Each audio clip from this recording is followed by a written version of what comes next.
Hi, everyone, and welcome to 7 Weeks and 7 Facets of Flow, your gateway to miracles. Episode 1, The Unknown. Where do you start with a topic like the unknown? And why is the unknown a facet of flow? It probably would help if I started by telling you what flow means.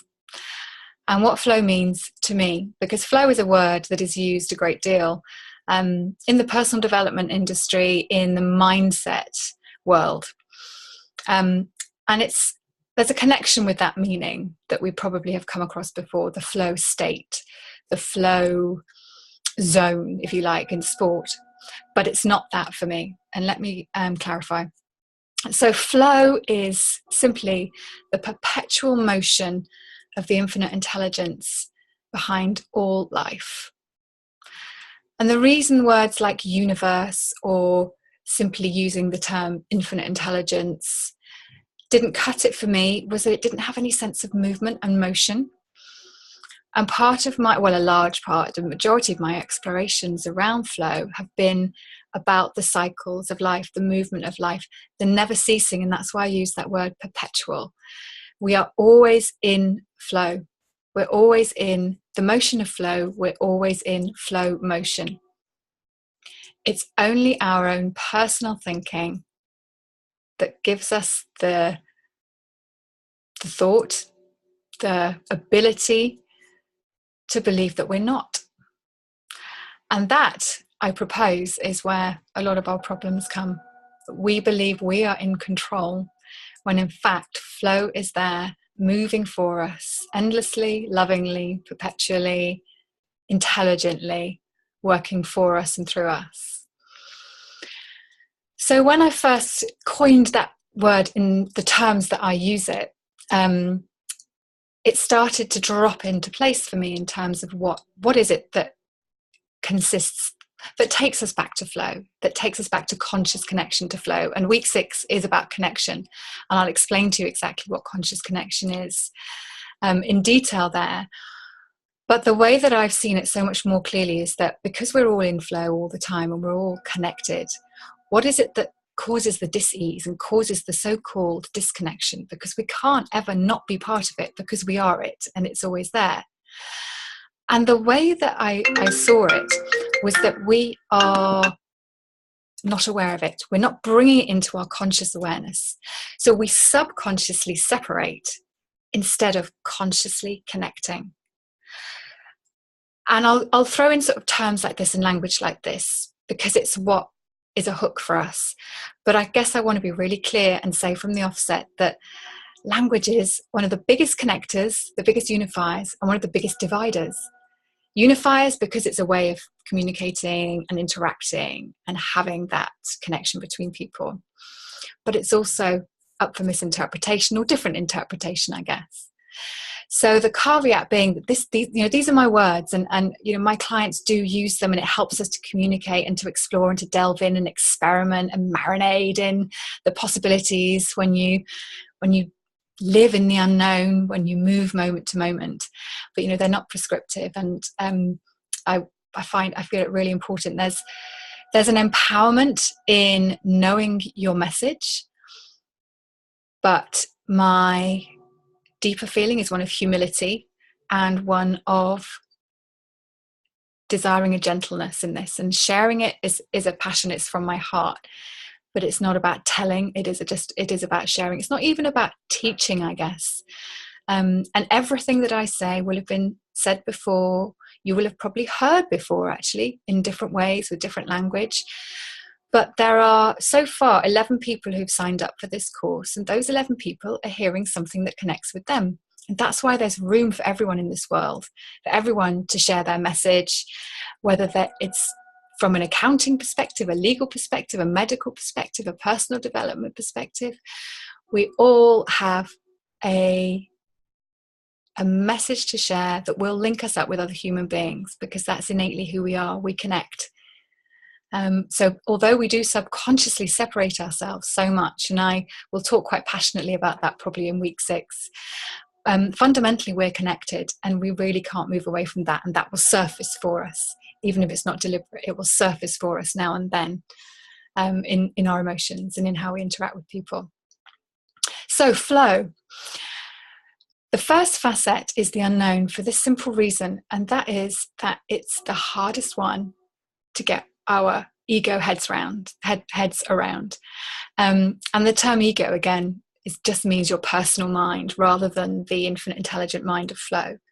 So our separated, because we are physically separated, let's not forget that, we're not merged physically into each other. We are separate physical beings connected by one energy from which we came. But we launch ourselves into this physical life, it appears to me, with a desire to control it. And that's where the disease comes. And flow, I've come to believe, is the antidote, or understanding flow, consciously connecting to flow, is the antidote to control. If we seek to know everything, can we be truly happy? And is this the futile, albeit probably below the surface, mission that most of us go on? Let's take an example. Let's take an example of finding a job, finding a purpose, even working for yourself. It doesn't have to be finding a job with someone else, but looking at what we're going to spend our days doing. How often do we take an enormous amount of time researching all the different possibilities, finding out as much as possible, because we're scared to take that leap, getting as many qualifications as possible? And is that a fear-based activity or a love-based activity? Now, I'm guessing that we start off with in a love place. We're passionate, we want to find out. And slowly it comes into this fear-based realization, because we're in a world where we've got so much information available. The fear comes in because we realize, we know that now there's that to find out, now there's this. Where do we stop? And where do we settle into the now and start delivering, start being, start experiencing, start experimenting? At which point do we do this? So potentially we could do this at any moment. And potentially that's where we move from unknown to known in each moment. So I guess I'm not suggesting that we can live not knowing anything and be a blank vessel for our physical experience, because we are having a physical experience. What I'm speaking to here is that we move from moment to moment, not questioning what is coming up for us in that moment. And every time we seek to know exactly what is going to happen, we take ourselves out of that moment. And I think this is really key. You could take where we are right now, where I am right now talking to you. There's been no preparation, no scripting, no I've got no notes next to me. I'm speaking because I feel this, and I know, see, it's a habit. We know it, we think we know, and we think that's the important statement of truth to connect with another human being. But the point is, I'm coming here in the unknown, in the space where I don't know what is particularly going to come up next. There might be some questions, and I shall answer them from my perspective, but they might not be this perspective that's shared by the people here, by you guys who are listening on the recording. So today is the 28th of January, 2017. It's the new moon, the new Chinese year of the fire rooster, the phoenix. There's a real ascending energy here. We know this, but it's also something that we're shared knowledge. We know that because we decided that we were going to have the calendar. We decided that these are the dates, and we're going to collude on that, I suppose is the word I'm looking for. But whatever do we really know beyond doubt? We know that the sun's going to come up tomorrow. We know that the sun will set. We started to be able to chart the movement of the planets, been able to do that for hundreds and thousands of years, but science has moved along so that we can actually really know minute detail. And we get interesting sciences like astronomy and astrology. But within astrology, even there's an interpretation. Everything's up for interpretation. So if we understand that we're safe, we're within a structure, within a world where the sun comes up and the sun goes down, but in between those two times, everything else is up for grabs. Isn't that a bigger space for creation than having to know, plan, have it revealed to us in advance what's going to happen? And you see, even beyond that potential folly of contracting our space of possibility, as I alluded to earlier, with all this information that we have available to us, we'll never, ever, ever, ever, ever know all the permutations and combinations that there are, because we can't. We have 60,000, depending on which research you read, we have between 20,000 and 100 odd thousand thoughts every day. And what do we do with the positive thinking movement, with several of the very well-meaning techniques that we use? Psychotherapy even, very well regarded, very useful in their place. Therapies for people, we look back and we try and find all those thoughts. We try and regain them. We try and identify them. We want to label them. We want to know. Why did this happen? What was I thinking? But we have 60,000 a day. It's never going to happen. We're never going to know them all.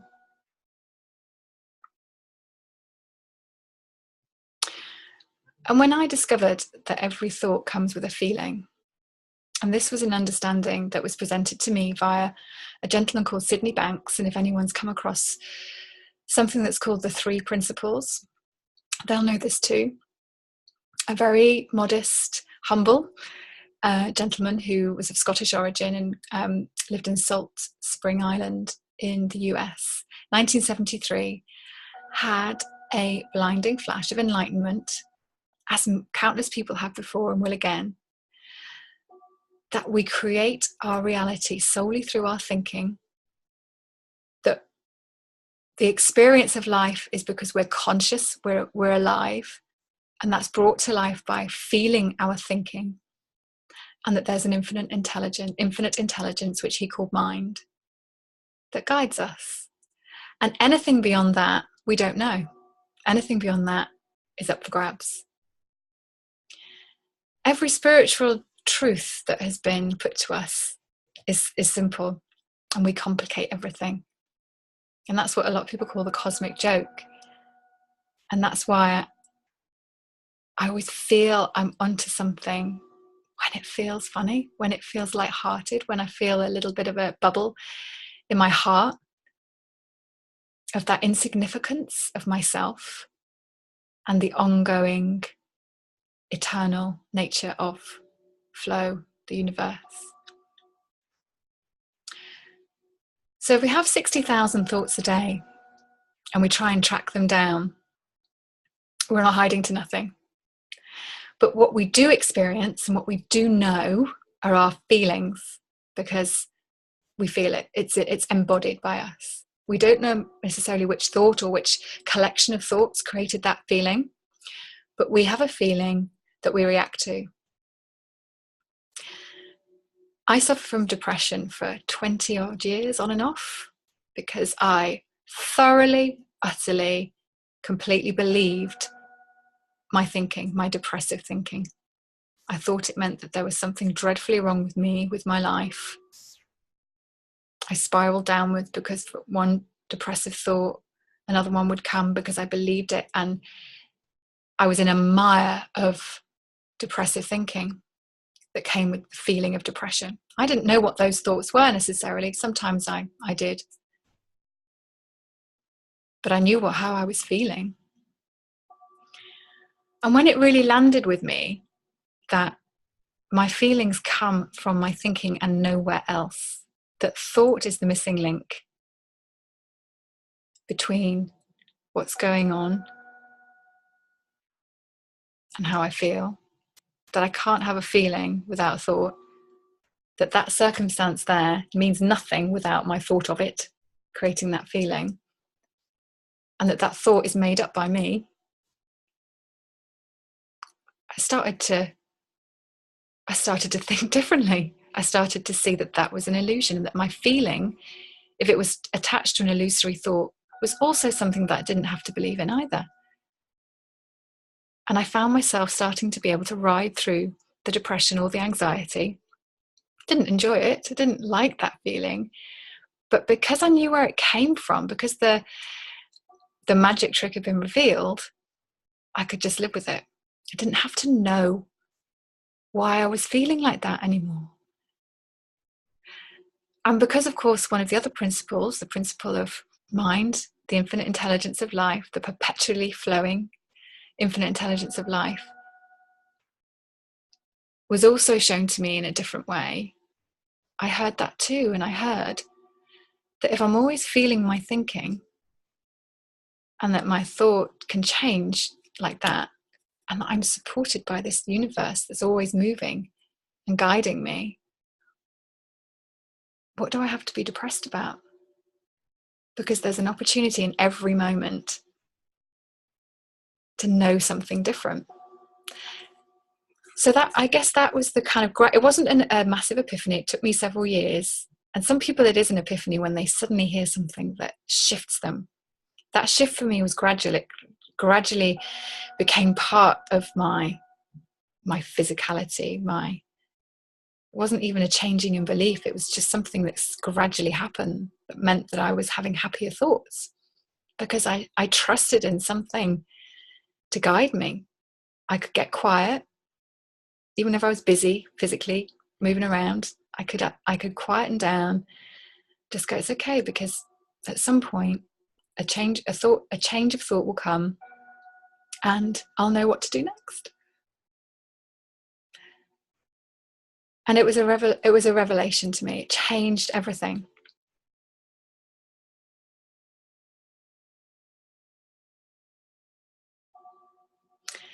But this concept of the unknown for me, is much bigger than even my personal experience. What can be bigger than your own personal experience? Let's face it, it's what you feel most strongly. It's what impacts you most strongly.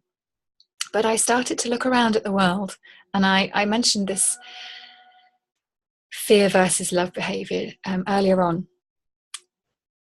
And I ask most people I come across now to challenge me, to show me, to tell me an emotion or a feeling that doesn't fit into the category of fear or love. That we are behaving from one or the other at all times.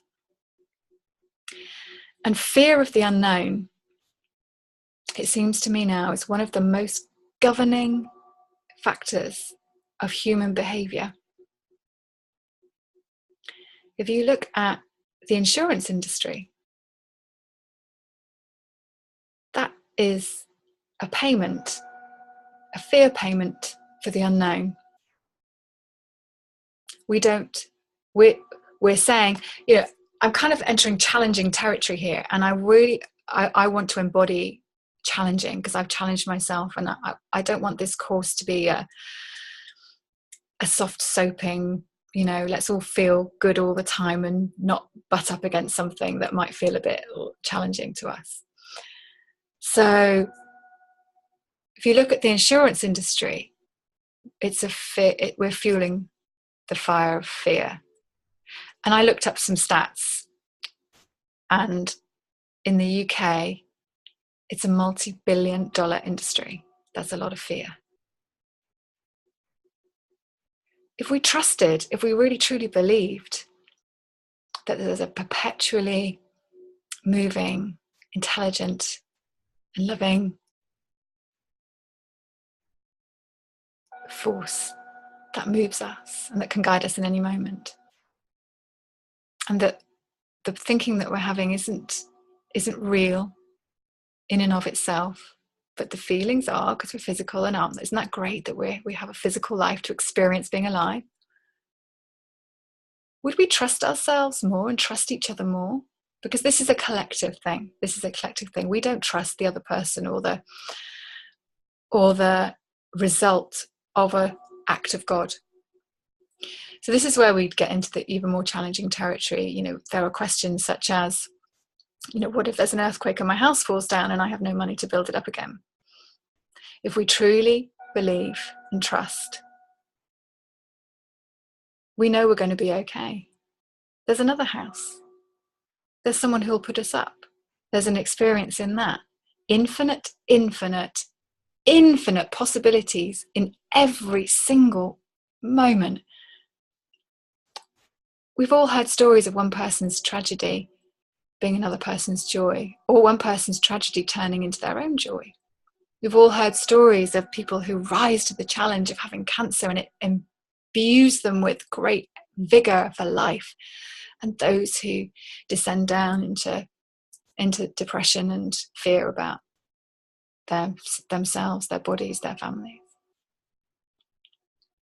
We can never know how we're going to react. We can never know what is for us, and we can never know whether what's just happened to us is meant for our good or for our learning. But if we go with it, if we trust flow to take us to the next moment, even if we weren't listening, if we weren't listening to our wisdom, and that's why we think perhaps we stepped into dis-ease, whether it's a physical disease, mental, emotional, spiritual, an actual event in our lives. It doesn't matter. There's always wisdom to guide us. There's always the opportunity for change. Now, I don't really plan so much, which is a bit strange because I have 2 small children under the age of 3, and my partner and I both, I was going to say run businesses. Damien runs a business. I'm currently seeking for a different word for that, because my life is my life is my life. It's holistic. I've got a program that's in the making called Flow Business, which is turning marketing on its head, selling on its head, all these terms, and shifting it into a loving space of sharing, connecting. And money is the key part of this. Money is one of the biggest fear factors that we have. Money is the button that most people, when it gets pressed, that's their exception to the rule of trust. That's their exception to the rule of not knowing. But there are no exceptions. There are no exceptions. We just think there are. And somebody much wiser than me once said, and I'll paraphrase because I can't remember the exact word, that the exact words, we are infinite intelligence and the capacity to know that in every moment and know what to do next for our highest good, but for our thinking that we're not. So we use our power of thought. This one of the 3 principles that Sydney Banks, how he saw this spiritual truth was in the form of 3 principles. This truth of us being able to be guided by wisdom and the illusion in our thoughts. But we use that power of thought against us in this constant quest, inexorable quest for control. And one of the most insidious yet under the surface forms of control is wanting to know everything. It's so innocent and it's so subconscious, but it restricts us. Some of you might know that I do intuitive sessions based around card readings. I use angel cards, but it could be anything really. It could just be a series of pieces of paper with symbols on that we use to connect and access our intuition, to relax and allow wisdom in. And today, being New Moon Day, I had six, 3 last night and 3 today. 6 readings over the last 24 hours. And the common theme amongst all of them was a frustration when the card showed up that they need to be patient and wait and allow a solution to come rather than forcing it. And we probably hear a lot the word allow, the word expand, the word trust. These are all words really of not doing in a world where we are shown the example of doing. And we hear these words and they touch us and they feel right. But we often don't have the courage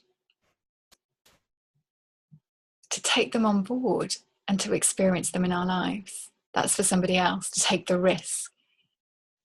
But what if there was no risk?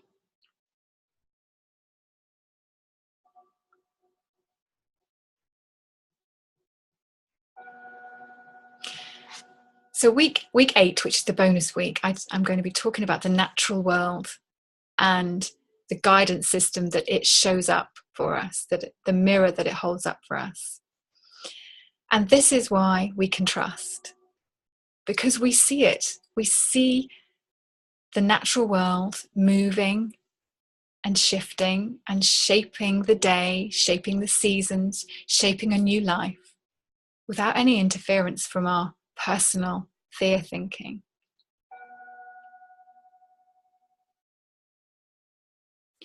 And that's why it's safe not to know beyond the moment and taking ourselves from moment to moment. So how did I plan this course if I just work from moment to moment in a little bubble and not knowing what's going to happen in the future? Good question. It felt like a really good idea when I had a moment of inspiration, I don't know, not that long ago actually. And in my program Flow World, where I have 7 beautiful flowers at the moment who are doing a higher level, higher investment, more intensive one-to-one and group program with me, we are marinating in the juice of our big ideas. I trained as a life coach in 2008, and I was taught to help my clients set goals. Soon lost its shine for me. A goal felt very tunnel visioned, very focused in on one outcome. And I used it. I was a good girl. I towed the line and I got my clients to set goals and they had certain successes. But mainly they entered a fear zone very quickly when it occurred to them they might not achieve their goal. And as a coach, I'd gone into the business wanting to be a tour guide to people feeling better, not feeling worse. So I kind of chucked goals out of the window and decided to use the word intentions. Again, we're back to language, but it's what we hook ourselves into. It's what we connect over, isn't it?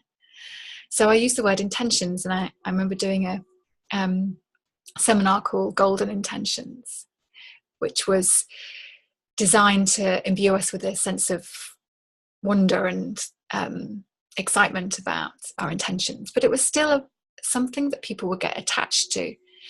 There was still an attachment in the specific outcome. So more recently, I've moved away even from that. And what we do is we just discuss our ideas.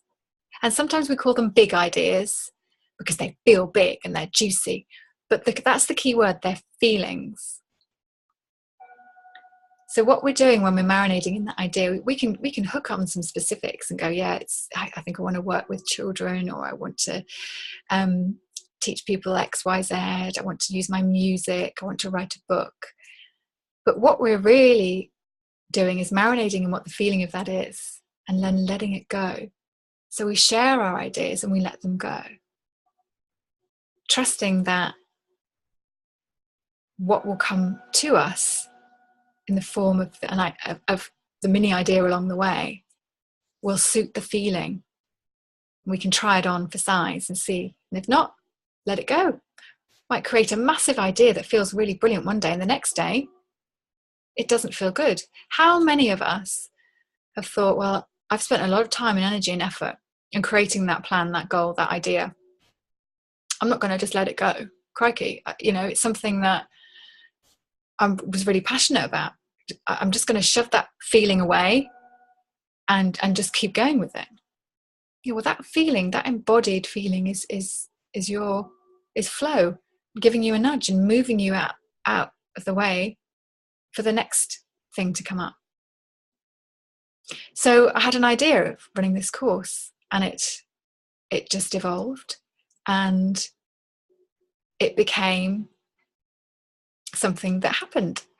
But I didn't force it, I didn't push it, I didn't control it, even to the point of having ideas of who to invite that would pop in. Sometimes I thought, well, should I be inviting that person? I wrote my mailers from a place of passion, but this is the key, almost forgot.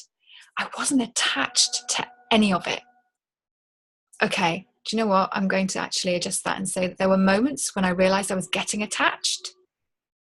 And those are the moments I went, okay, this is why you're doing this, because when you get attached to it, it goes wrong. Your body gets contracted, the fear comes in, and then whatever good and whoever's meant to come in, whoever you're meant to serve, won't hear it because it's blocked. So I can allow myself to breathe and go, it's okay. It doesn't matter. It's not that I don't care. It just doesn't matter, because it's not about me. It's about me taking a step by step by step and allowing whoever's going to connect and whatever's going to come in, allowing.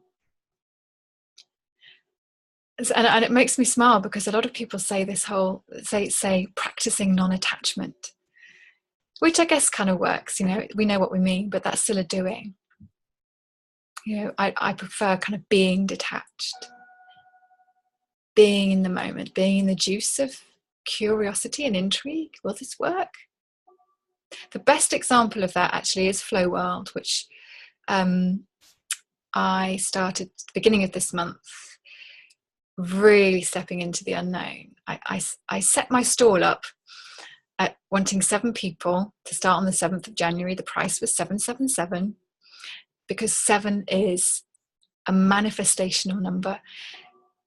Nothing in the physical world can exist without 7 elements. Front, back, top, bottom, left, right, and middle. Think of a cube. That's the most obvious building block of the universe, of our mathematical universe, and there's sacred geometry all around us in nature.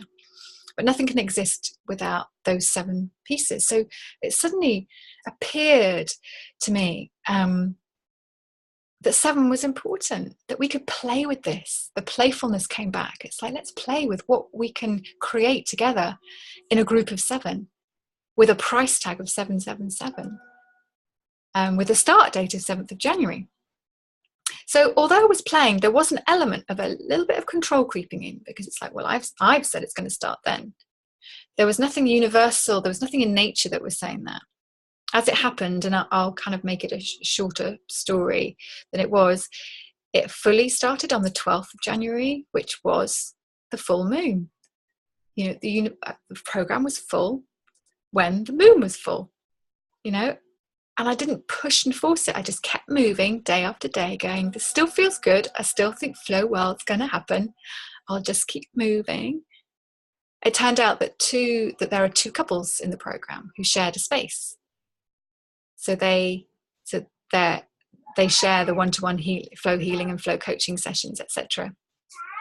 So what I'm saying is that the joy of living in the unknown is that things can shift and change at any minute, and it's still okay. And actually, it's often better. And that's when you start to kind of pinch yourself and you go, wow, I'm still in the game. It's nowhere near what I thought it was going to be, but I'm still in the game and I'm experiencing life, and you feel alive. because you haven't restricted yourself by needing to know, this endless desire to know.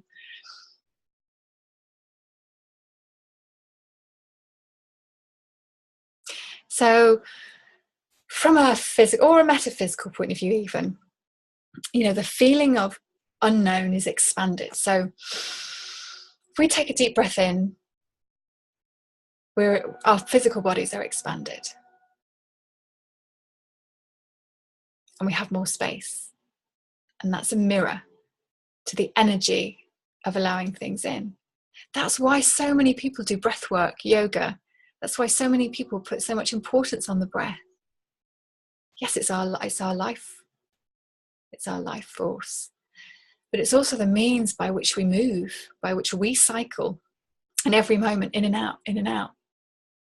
You can't, when you're alive, you can't breathe in without breathing out. And I used to, and I'm guessing a lot of us have experienced this, I think I used to kind of almost stop breathing or shallow breathe. There was something, in my thinking contracting my body down. And it's often the fear of the unknown. The other one's the fear of what people think and not knowing what people think. And when you're in business, I'll get back to you when I found another word for it. Isn't that a lot of what hampers us? It's like, oh God, what if what I'm saying doesn't go down too well? What if no one wants to hear my message? What if no one buys it and I have no money? There's a big one. But when you're in that space of the unknown and trusting in flow, whatever you need comes, it comes. And these are the everyday miracles. And a miracle could be, but it's not necessarily £1 million falling from the sky, unless that's what flow deems is what you need. We will hear about lottery wins. But if we're attached to that lottery win every time we buy a lottery ticket, I put to you that it's probably less likely to happen. There's a wonderful guy who I'm a little bit in love with called Michael Neal, who's a Hay House author, and I came across him before I'd even met my partner Damien Smith, who it's through him that I first came across the 3 principles. And I was at the very first Hay House event in London in 2009, actually, called You Can Do It. The irony actually doesn't escape me. My partner wrote a book called Do Nothing, and I'm now all about path of least resistance, and this was You Can Do It. But it was where I was at. I was a fledgling life coach. I was passionate about people getting what they wanted and feeling better as a result of it. And he talked about his book, what was it? You Can Have What You Want, it's called. Still a very good book. And he talked about a goal. He used the word goal, but he talked about it he said, imagine it's like a butterfly, he said, in your hand. If you hold it too tightly, it'll die. You'll crush it. You'll extinguish all the life out of it. And if you hold it too loosely, it'll fly off and disappear. So there's this balance. And I talk a lot about yin and yang and balance in my work, and especially with studying the natural cycles of life and the masculine and feminine energy. If we don't care enough about it, if we're not passionate enough when we're getting into the juice of our big idea, it's kind of that flimsy, I'm kind of holding it here. But if we just lovingly cup it to ourselves,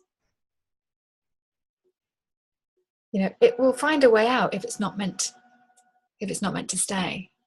We can let things go if they're not meant to. We say, don't we? If you love someone, you'll let them go if they want to leave.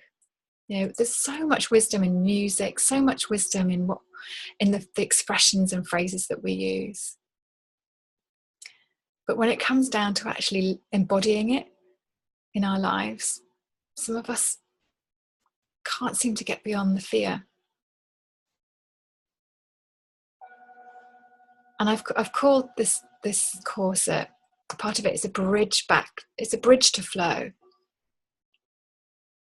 And someone said to me, recently in Flow World actually, so I just need to have courage. And I had to think about that for a minute, because I thought, well, it's not about bravery, because flow is there. We can see it. Look out the window at the trees. The tree didn't think itself into being. The flow of life allowed it to grow. But then I thought, but you know what? Because of where we're at in our consciousness, in our collective consciousness, yes, courage is what we probably would like to employ, the energy of courage.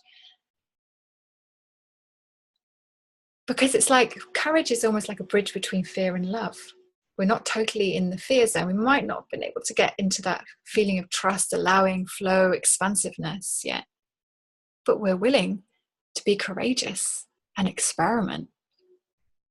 And I'm kind of willing to wager that one of the reasons that you're listening to this is that you're getting to that point where either control isn't working for you anymore, and or you're hearing something about moving back to love, a return to love. Marianne Williamson is one of my favorite messengers. And if anyone who's listening to this hasn't heard of her, look her up. Marianne Williamson, A Return to Love. And can we love ourselves and our fellow human being and the earth and all of the natural world of which we are part? Can we love all of that and us enough to trust that very same natural world, to trust flow, and allow the message to come to us moment to moment, and to let it go if it's not serving us anymore?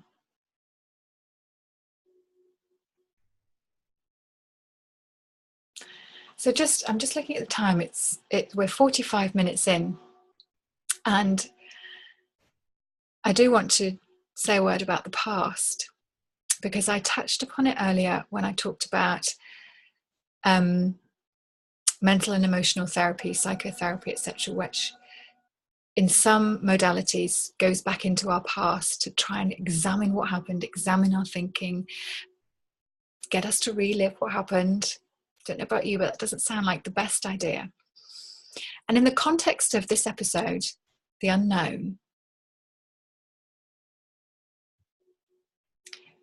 isn't one of our aims going back into the past so we can know what happened?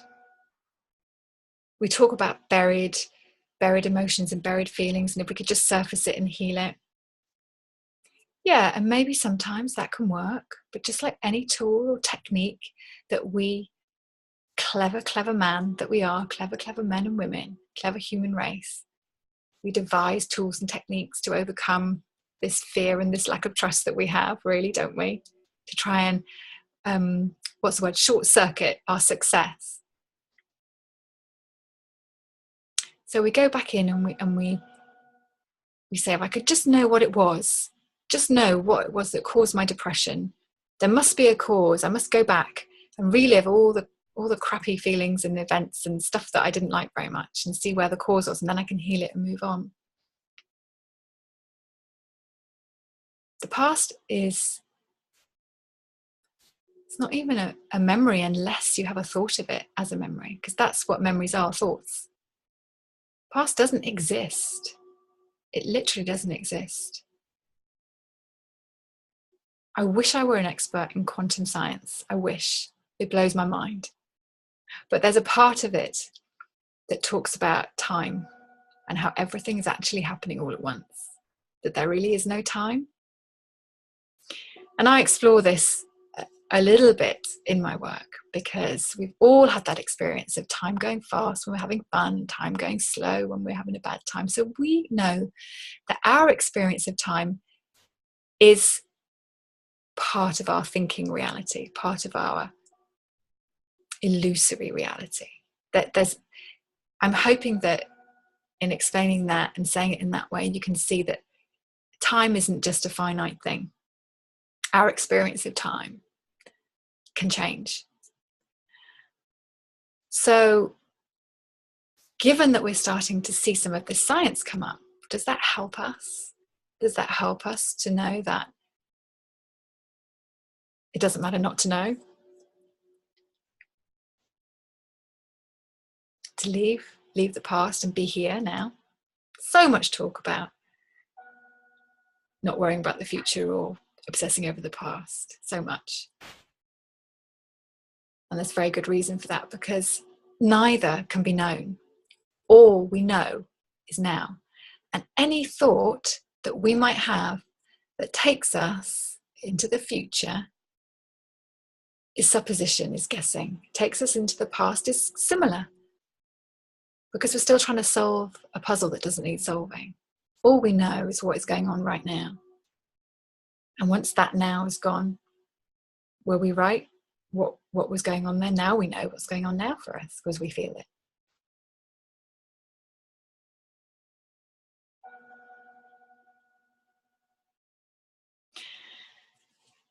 So sometimes I use the words in fun, and I do believe we must be playful with this. Because if we take it seriously, we're back in the fear zone. We're back in seriosity and contractedness, rather than expansion and lightness and love. I sometimes say, come and jump off the cliff with me. I'll hold your hand. I've actually got a parachute, because there's some stuff that I've explored and there's some miracles I've experienced that I think might just give you a bit of wind beneath your wings. But after a time, short, medium, long, I'll let go and you're going to be able to fly by yourself. And that's my aim, is to hold you safe while you experience the unknown in a new way till you're ready to fly and explore and live a rounded life where anything's possible in each moment. Now, I'm 44 years old. I turned 44 in a couple of weeks ago, January 14th. I have still got a lot of thinking habits going on, and I'm so happy to tell you that I seem to have ditched my depressive thinking habits. It wasn't deliberate. They just seem to have gone, just as, my understanding and my movement through life. I flexed my trust muscle. That's what I say too. I flexed my trust muscle and it got stronger, and I trusted and I saw evidence. And so I was able to trust more. And then I needed less evidence. The irony of that doesn't escape me either. But I still have thought habits and certain triggers, but I can spot them. And I'm lucky to have people around me who sometimes spot them for me. And you can do that for yourself in a non-judgmental, loving way. Self-awareness is the word that we've probably heard before when in this context.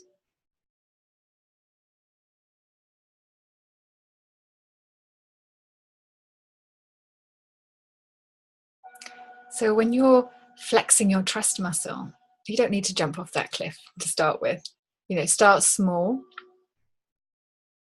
Maybe try a week of not planning anything. If you've got kids and you're used to planning your schedule, a week in advance, even a day in advance, that's a challenge, And if you've got a business too,